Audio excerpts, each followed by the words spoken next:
CSI, Celebrity Style Inspiration. Hi CSI-ers, this is the Manila Times CSI, Celebrity Style Inspiration. Our entertainment and lifestyle pages come to life across the Manila Times digital platforms. Ako po si Tessa Mauricio Ariola, and it's so hard to believe that it's already our final episode for the season. From shooting the first half of our season at the Manila Times offices in Intramuros to such an unbelievable turn in all our lives, the break we took at CSI to figure out how we can keep going, then learning Zoom to finally reaching all of you again. I would like to take this time on behalf of our team to thank all of you for being with us in these uncertain and unprecedented times. Sana po ay kahit papano, napasaya po namin kayo every Thursday night with our new normal episodes, which we've all put together week after week in the same normal we've always done CSI, with our hearts reaching out to yours. Maraming salamat po. Today on the Manila Times CSI, we have a very fitting wrap-up to our second season as we talk about the current state of Philippine entertainment and the future that lies ahead with no less than an industry icon. Kaya CSI-ers, let's get started right now. CSI, Celebrity Style Inspiration. First off, let's take a look at this week's winners and downers.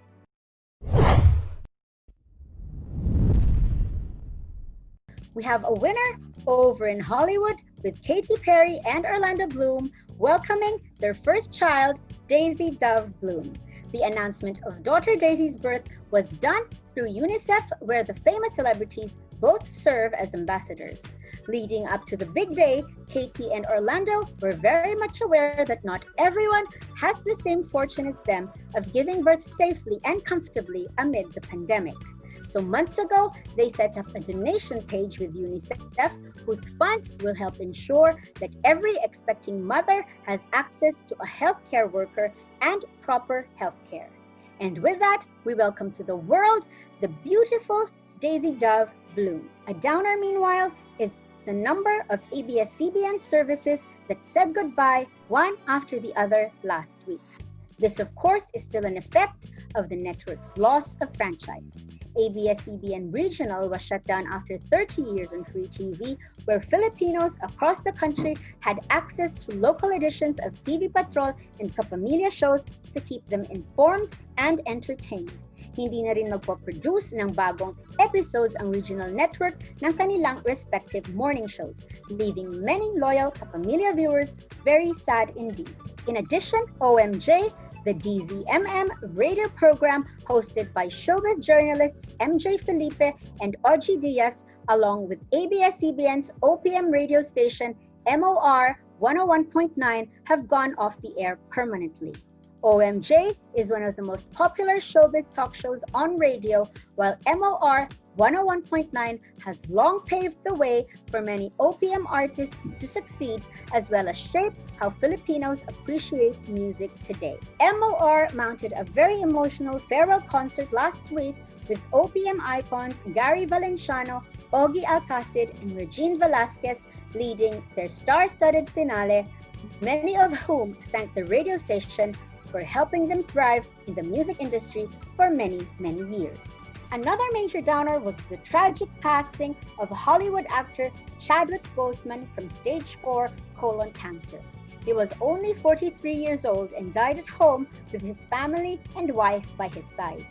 Boseman started out in a variety of historical black roles like baseball player Jackie Robinson and musician James Brown. But of course, he is most popular and most loved for bringing Black Panther to life in the Marvel Cinematic Universe as T'Challa, the King of Wakanda. Black Panther made history as the first mainstream movie featuring a black superhero. Moreover, Chadwick's Wakanda Forever salutation became the actor's mark as he spent the rest of his talented but short life fighting for Black people's rights through his platform.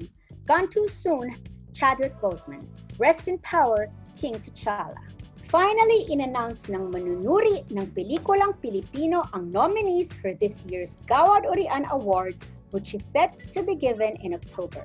Babae at Baril, starring Janine Gutierrez, had the most number of nominations, securing a spot in 9 out of 12 categories. Among them are Best Actress, Best Picture, Best Director, and Best Screenplay. Other notable nominees include Catherine Bernardo and Alden Richards for Hello, Love, Goodbye, each for the top acting films, Nadine Lustre for Best Actress in Ulan, Elijah Canlas for Best Actor in Kalel 15, and Jansen Magpusaw for John Denver Trending for Best Actor.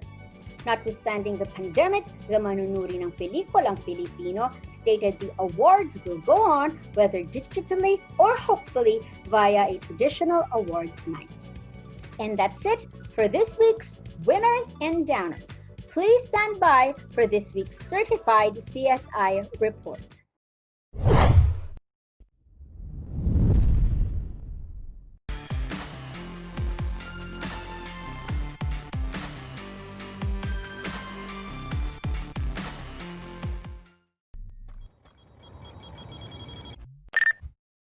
Welcome back, and let's begin our certified CSI report with Iza Iglesias. Hi, Iza Pai! Hi, Misty. Good evening po. Hi, CSI-ers.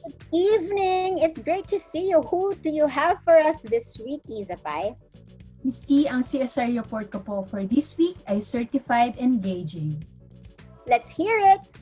Sa wakas ay na-launch na ang official YouTube channel ng GMA Artist Center kung saan mapapanood na rin ang favorite nating kapuso artistas in different online shows. Isa dito na makakapag-engage at entertain pa ay ang Cool Hub with Myrtle Sarosa, Manola Pedrosa, Yasser Marta, and Ira Mariano. Fans would get to see their interests and hobbies outside showbiz. As newbie artistas na mas nakilala sa pag-acting, ano pa bang adjustments ang hinarap nila, lalo na ngayon lang nila mapapakita ang kanilang talent sa pag-host? Let's hear it straight from this amazing millennial artistas. Hi everyone, good afternoon. Hello! Hello.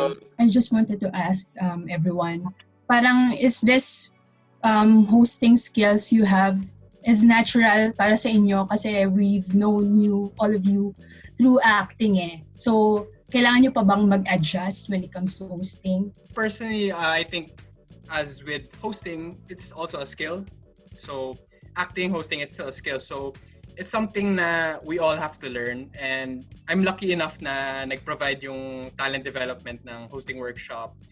And I would say na, in a way, it's natural din kasi, yun nga, ulit-ulit, it's something na we're engaged in.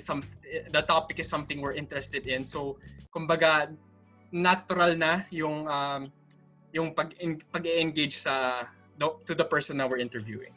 Nagsimula din ako, sabihin natin back sa college pa, entertainment talaga. Nagsimula ako as banda. Siguro yung makipag-interact din and to start a conversation, syempre, yun yung pinakamahalaga.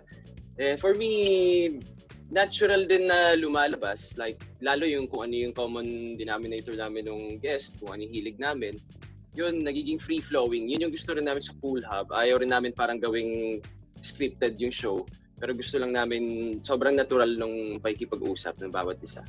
Ayan, so almost same din ako ng answers ni Yasser and ni Manolo. Pero sa akin kasi talaga, it's a learning experience, lalo na nung first na sinabi sa akin ng handler ko na in-offer ito ng talent development.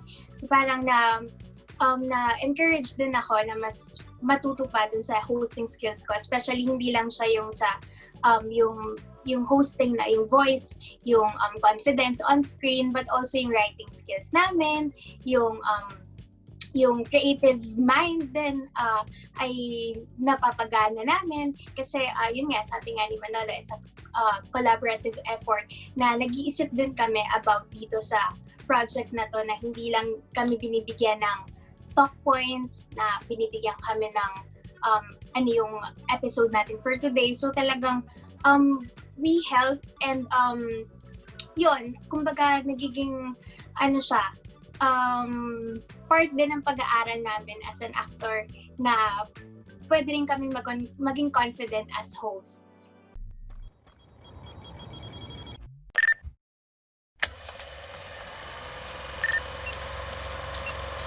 Wondering what to put on your watch list next? Here's our Manila Times pop culture columnist and reviewer, Karen Kunawix, for her suggestion. Hello, it's Thursday again. This is Karen, and I've got your watch list. You know that you don't really need a streaming service to access a bunch of Filipino movies. You can find some real gems on YouTube. After Ennio Morricone died, I, of course, decided to revisit Westerns, and I watched For a Fistful of Dollars, For a Few Dollars More, and The Good, the Bad, and the Ugly with Clint Eastwood, directed by Sergio Leone, and of course the music by Ennio Morricone. And I know that Filipinos were also inspired by the wealth of Westerns and adventures that came out in the late 60s.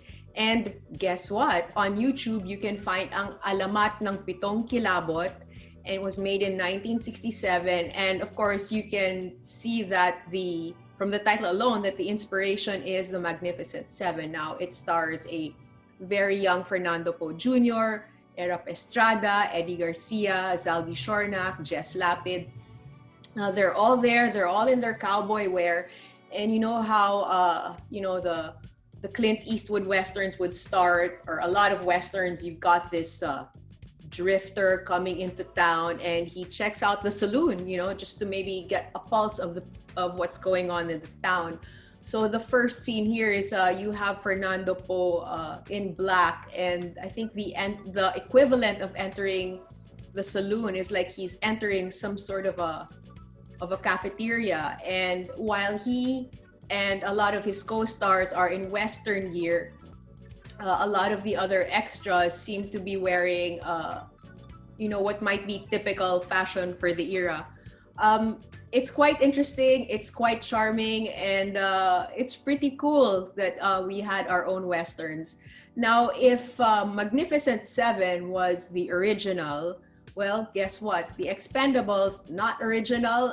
We had something called Eagle Squad in the late 80s, and you can also find Eagle Squad on YouTube with a lot of the really popular 80s actors and action actors that we had. There's Edu Manzano, Julio Diaz, Monsur del Rosario, Robin Padilla, Jingoy Estrada, and they're supposed to be an elite squad on a mission. So hey, we're gonna get any Eagle Squad sequels? Who knows? Might make a interesting project. So check out YouTube. You'll find some gems. And this is Karen saying goodbye. Have a good weekend.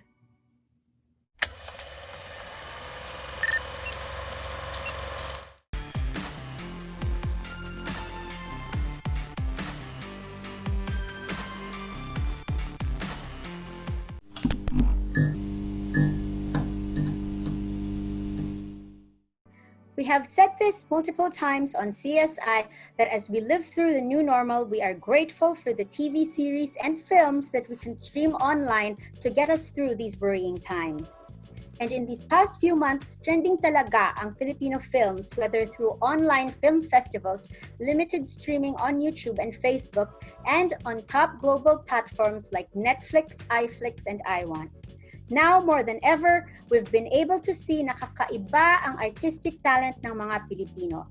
Some of the noted films were even shot on Zoom or with strict safety protocols on set. Dito na kaya papunta ang Filipino films? Today on the T-Zone, it is our honor to have the award-winning writer and director, Philippine cinema icon, Jose Javier Reyes, or as everyone fondly calls him, Direk Joey. Good evening. Hi, good evening. Hello, it's so nice to see you. First of all, Direk, congratulations on your most recent award from the Union ng mga Manunulat sa Pilipinas. Even through COVID-19, your work continues to be recognized. You've had many awards, but whenever awards still come, ano pong nararamdaman nyo, Direk? Well, especially now na nasa kalagitnaan tayo ng panahon of, pag-aalinlangan, and we really do not know up to when this situation will rule the world, not only our country. Siyempre nakakataba ng puso, and it's really quite a blessing. It was really quite a surprise to get an award such as this from the Union ng mga manunulat ng Pilipinas, this Pambansang Gawad ni Balagtas, I was very surprised, as I was very, very flattered. Okay, and then I was also very disturbed since this is a Lifetime Achievement Award. And I think they give Lifetime Achievement Awards to old people, right? And I do not want to consider myself an old person. So I'm still very, very extremely flattered and grateful. Okay? Yes, opo. Syempre, hindi lang yan for old people. Sinong old person bang nagsispinning? Kayo lang yun. Diba, Direk Joey? Yes, of course. Batay. Diba? Well, Cinemalaya, Cannes, the Toronto International Film Festival, and so on, they've been mounted virtually this year. How would you assess them po, given the platform, their only platform of choice, going online? Well, I was given the chance, okay, to participate in the or to be part to get access to the online Cannes Film Festival. And I saw the way that it was done. I saw the reason behind it. I saw the mechanics that were implemented. And that was why when Cinemalaya proposed that they go online rather than to completely cancel the festival this year, it was a welcome relief. And it was, I would consider it, Tessa, a blessing in disguise.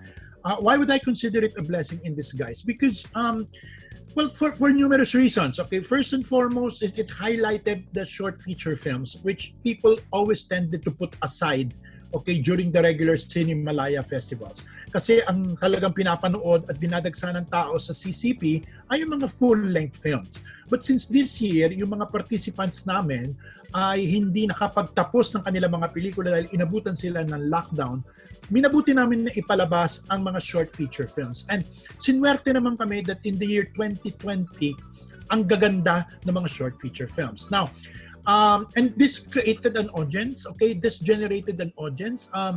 It surpassed the expectations of Cinemalaya in terms of the number of people who are going to watch the short films. And isa pang maganda nito, Tessa, is that now, with an online streaming, these short films will not only be shown in our country, as it had been for the past 9 days, but it's going to be shown all over the world via TFC. Okay, and it's those who miss Cinemalaya can also see it in another platform.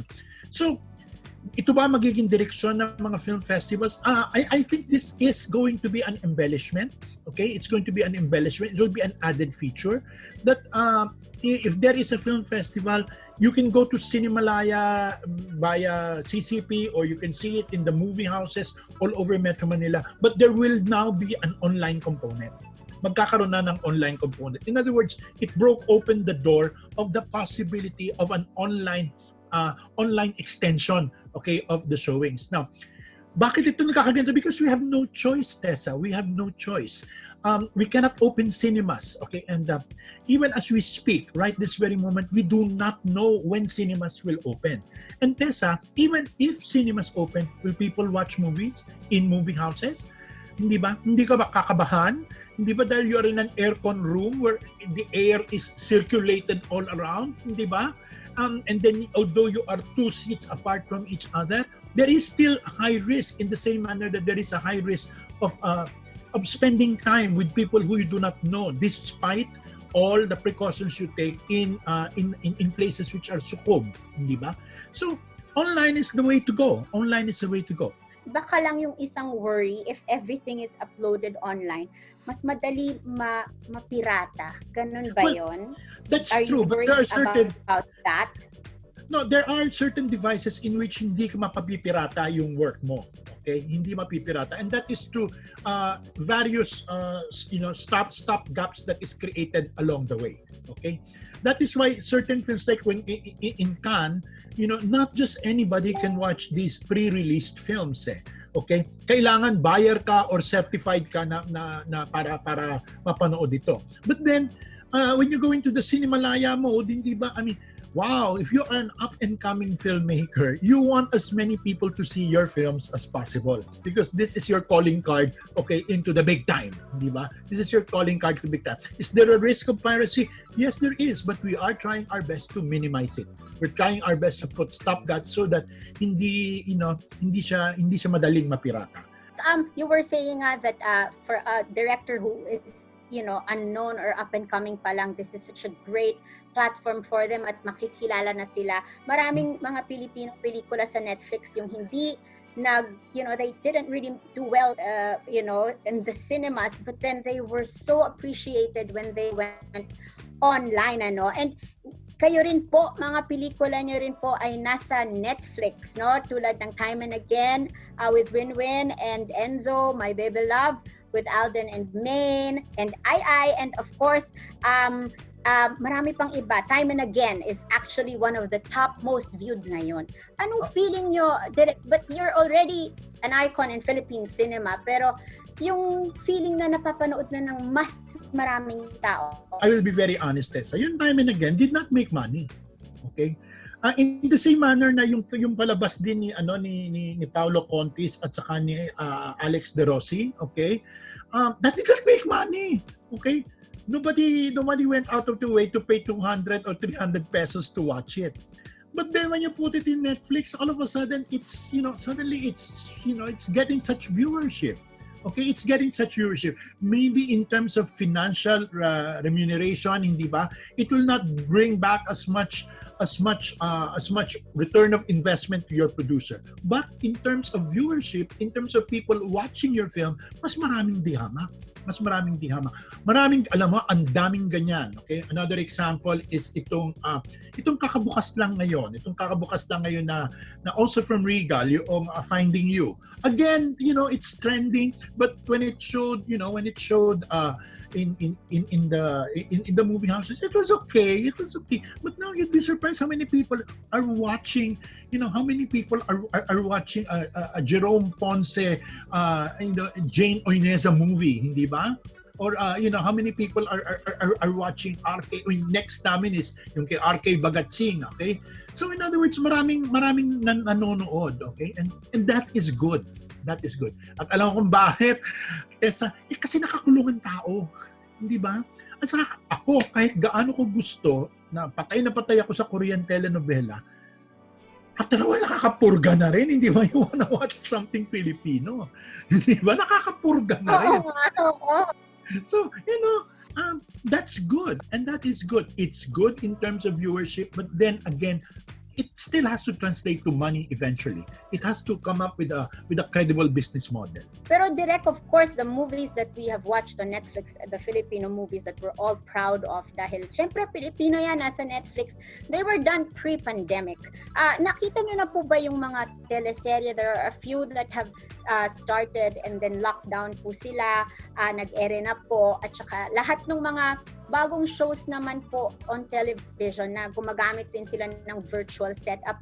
What can you say about them? As a director, limiting ba yon or dapat it's a challenge? On the first point, okay, a lot of those because of the restrictions to ensure the health of everybody on the set. Okay, it has become very, very, very, very difficult to shoot. Okay, I'll give you an example. Okay, I have a film on its last 4 days, inabutan ako ng lockdown. Okay? I was supposed to finish end of March. Okay? It's already August. Hindi ko pa tapos yung pelikula at hindi pa kami makapag-resume. Okay? Why? Because isa sa mga artista namin is a senior citizen. Okay? At yung isa naming artista, may pamilya, natatakot pa mag-shooting. And I understand, okay, kung bakit natatakot pa siya mag-shooting. We hopefully will resume in September. Okay? But it's become so expensive, Tessa. It's become so expensive. Why? Because you all have to be together until you finish the film. You're quarantined for 14 days. You're living together for 14 days.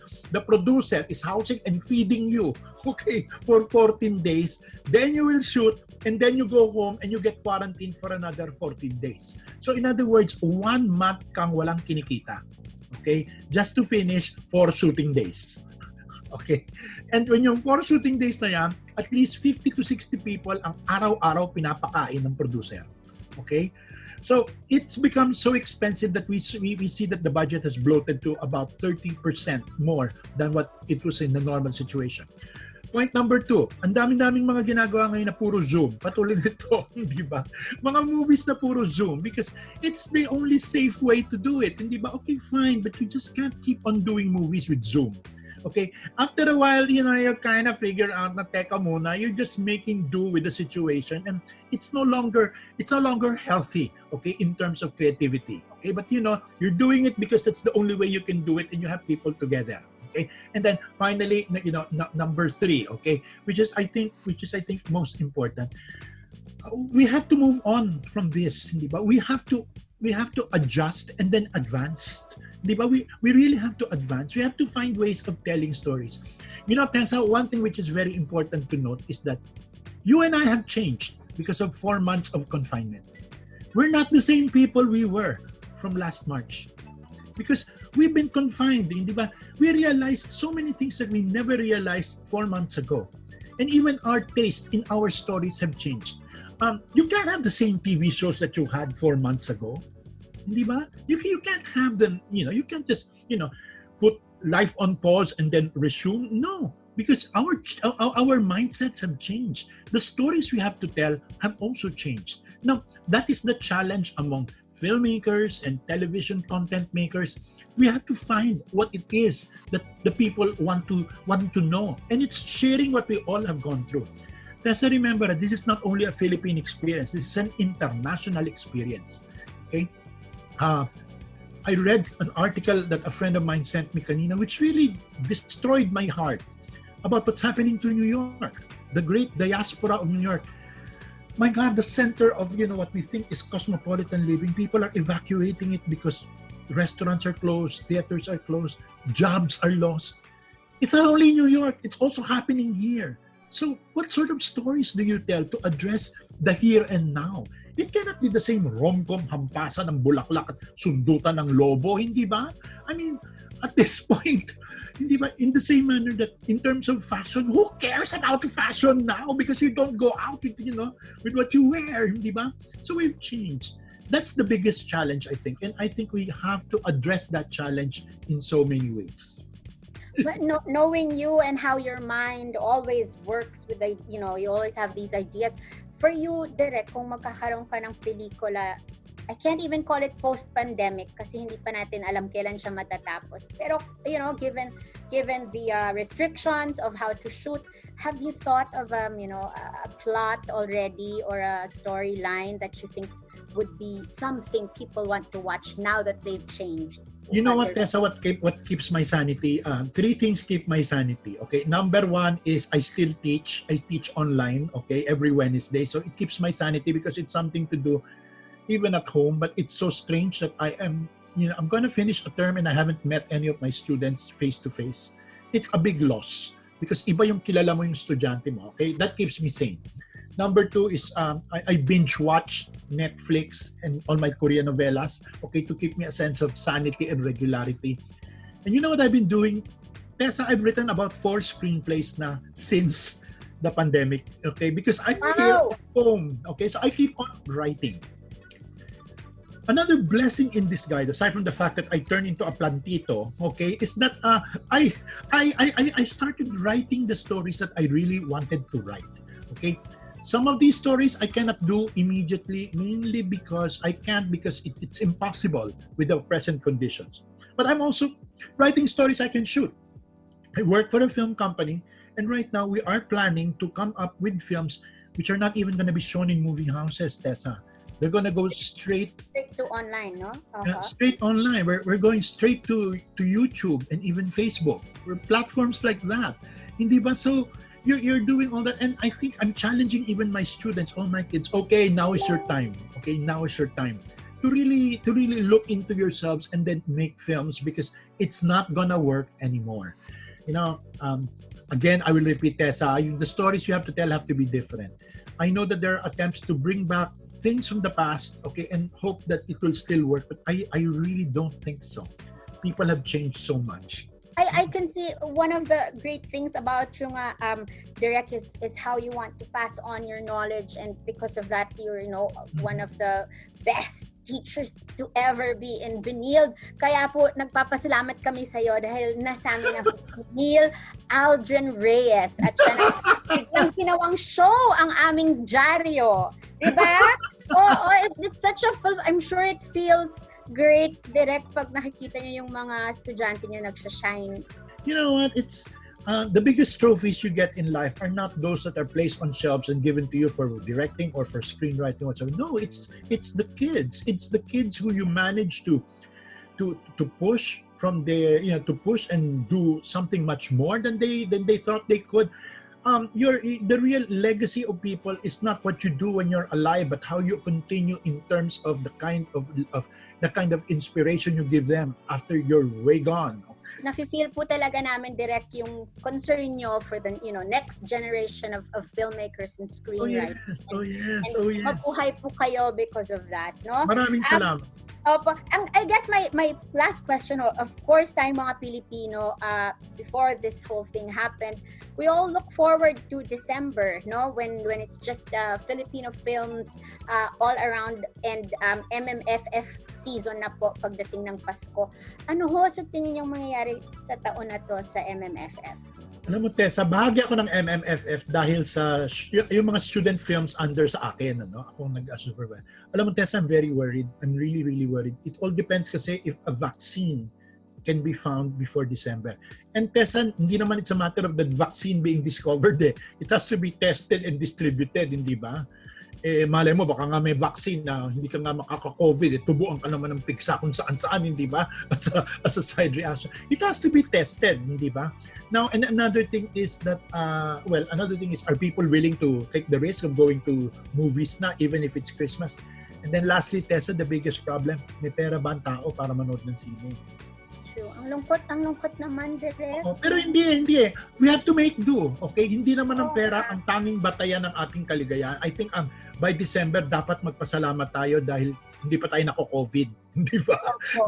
Saka yung pamilya nyo magkakasama-sama kayo. So, whether the MMFF will be successful or not, I think it all depends on the kind of, on what the world will be, okay, by December. And it will also depend on our attitude of being able to celebrate Christmas in the middle of all this. Okay, because I think there will always be films and there will always be stories, and it's not only going to be limited to the MMFF. But I am hoping to God na matuloy siya. I'm hoping to God that things will be all right by December, because otherwise, sayang yung time. Sayang yun. 6 na buwan na tayo, no? But direct, mahihirapan ba makabalik ang, not a lot of people are as innovative as you, or yung nare-realize nila agad talaga na we need to adapt. Diba? Parang, actually, I'm guilty of it. We're still hoping for the old normal na mabalik, no? Pero, direct with what's happening now, I mean, even if the MMFF is uncertain, mahihirapan ba bumangon ulit ang industriya ng pelikulang Pilipino? Yung Philippine Entertainment. Honestly, yeah. Mahihirapan. Mahihirapan siya dahil hindi mo na inaasa sa sinihan ang kita mo. Okay? Iaasa mo na sa ibang plataforma. Okay? Maski ang telebisyon nanganganib. Dahil alam mo Tessa, tinatanong ko sa mga estudyante ko, ilan ba sa inyo ang nanonood ng free TV? Alam mo, nagugulat ako. Oo nga, Lahat sila naka-cable, lahat sila naka-Netflix, lahat sila naka-YouTube, di ba? So, hindi ba, isa pa, ang commercial TV, dependent yan sa business for advertising. Kung bagsak ang business, paano mabubuhay ang commercial TV? Hindi wala rin mag-a-advertise, di ba? Wala mag-a-advertise. So talaga, ang kinabukasan is in platforms, okay? So, you have to adjust. Okay, unahan kayo, okay, to innovate. The bad news is, boy, we're going through difficult times. But the good news is that now is the time to innovate. Now is the time to experiment. Now is the time to throw away the old and try something new. And remember, Tessa, the one who is most remembered is not the one who followed the trend, but the one who started it. Okay, so that's the challenge now. You start the trend, okay, so that you'll be ahead of the pack. Ito, great to talk to you, Direk, kasi, nababalanse mo yung malulungkot na konti, tapos look forward na ako, ang ganda-ganda na ng future, and even your posts on Facebook, no, kahit nagwo-walking ka lang, it really helps. I'm sure a lot of your friends also yung mga comments mo about the pandemic and all that, and it's great you've really kept your, that spirit intact through all this. And I'm sure siguro kayo yung mauuna sa linya kasi naisip nyo na agad, and then I'm sure you're going to pass on that knowledge to younger filmmakers para magtuloy-tuloy naman po ang pelikulang Pilipino. Magtutuloy yan, whether with me or with Joel Amangan or anybody else there. I mean, as long as there are the Antoinette Hadaones, the Dan Villegases, the Irene Villamores, okay, as long as they're there, I mean, you're pretty sure that, Philippine cinema will live. What is important is we don't give up. We never give up. Okay? We just keep on moving forward. It's really, really is such a pleasure to be able to speak with you, especially ngayon sa nangyayari din sa industriya natin. And we wish you good health, more great ideas, and more fun and love in your life. Salamat po, Direk Joey. Okay, for, stay safe. Okay, stay here. safe. Okay, all right.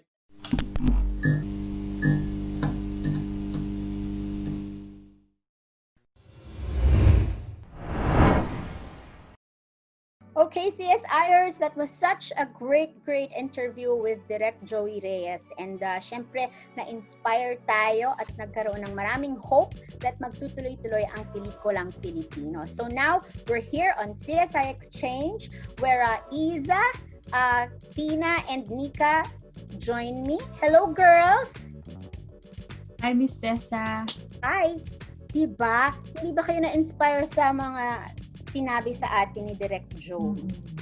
At ang question ko, connected dyan. My question is this.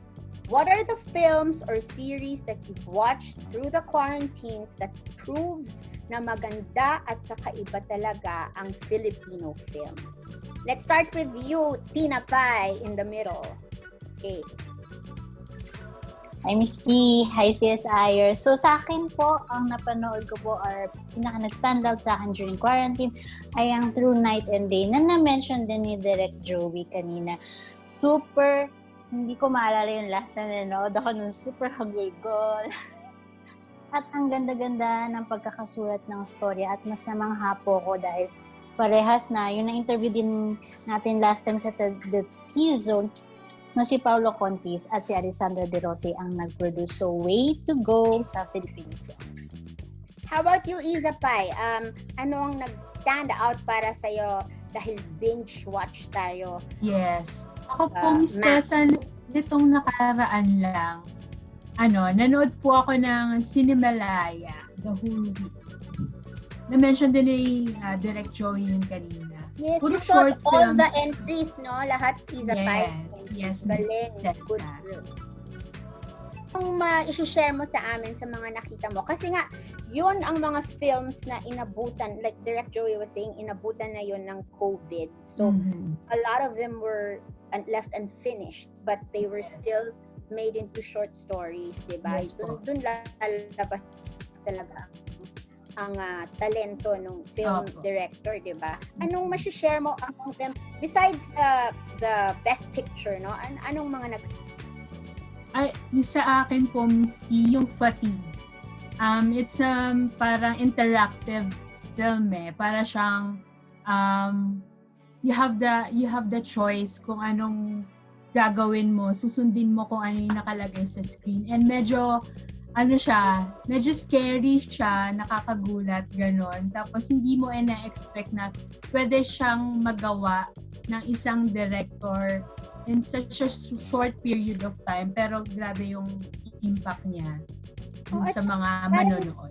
Parang yun ang literally na ikaw ay you were swept away by the film kasi kasama ka talaga ng pelikula. And that really is such a great idea, and congratulations sa ating mga direktor ng Cinemalaya Festival for coming up with such great movies, Filipino movies sa panahon ngayon. Ang next na sasagot ng tanong ko kung anong mga napanood niya ay si Nika Pai. Nika, ano naman ang napanood mo? Hindi pwede yung last week na sinabi mo. Bago. Okay, go!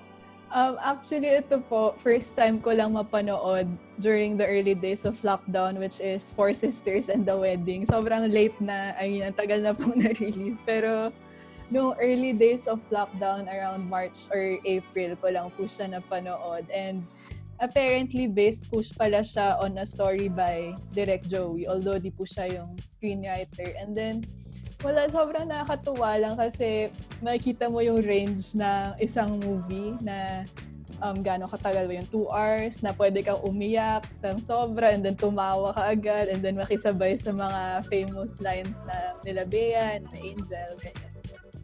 Oo, syempre yan, a movie that's malapit sa ating lahat, malapit na rin sa iyo ngayon. Kasi diba, talagang family ang focus ng pelikulang yan. And some of our great actresses are there. Well, you know, to wrap up lang siguro, no, and it's great to have Direk Joey Reyes for our final interviewee sa ating season ender, no? Kasi syempre from the beginning of the quarantine, the first time that we put out this first episode ng CSI. No, not first episode pala, halfway na tayo, no, nung nagkaroon ng pandemic. But yung, you know, like to have somebody of his, you know, stature, and you know, he spent so long already in the industry, for him to have so much hope, diba? And he is certain talaga and confident na mangyayari ang pagbalik ng pelikulang Pilipino, basta lang mag-adapt at mas maging innovative ang lahat, diba? Parang I think it's a great way to end the season, that we're ending it, although the pandemic is still here, we're ending it for the entertainment industry with much hope. So magagawa natin yan, diba? Ng ating mga talented na mga aktor, direktor, lightmen, cameramen, diba? Editors, katulad ni Neil, na, diba, protege ni Direk Joey. Magagawa natin yan with people like them. So, I think maganda ang ating ending ng season ngayon. Okay, girls? So, that's it for CSI Exchange. Thank you, Isa Pai, Tina Pai, and Nika Pai. And hello to your dad, Nika Pai. Magbabalik po ang CSI.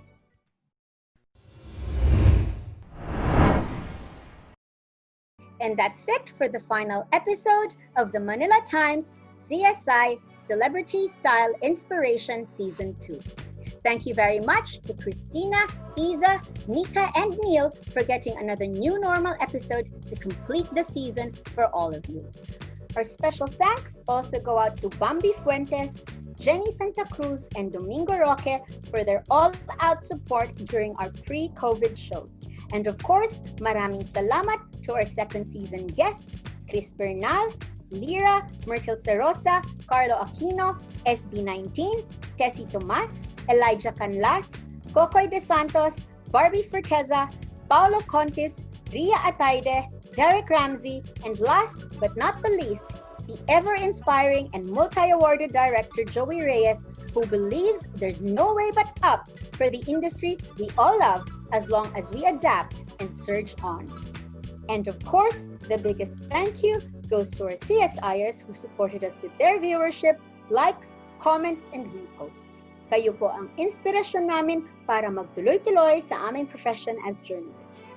You can also watch our previous episodes on our social media platforms, YouTube, Facebook, and Dailymotion, where we had our furthest reach and viewership. We promise to be back very soon with Season 3 of the Manila Times CSI, and we're very excited to do better for all of you. Stay safe and keep in touch. See you next season, CSIers. Salamat and bye!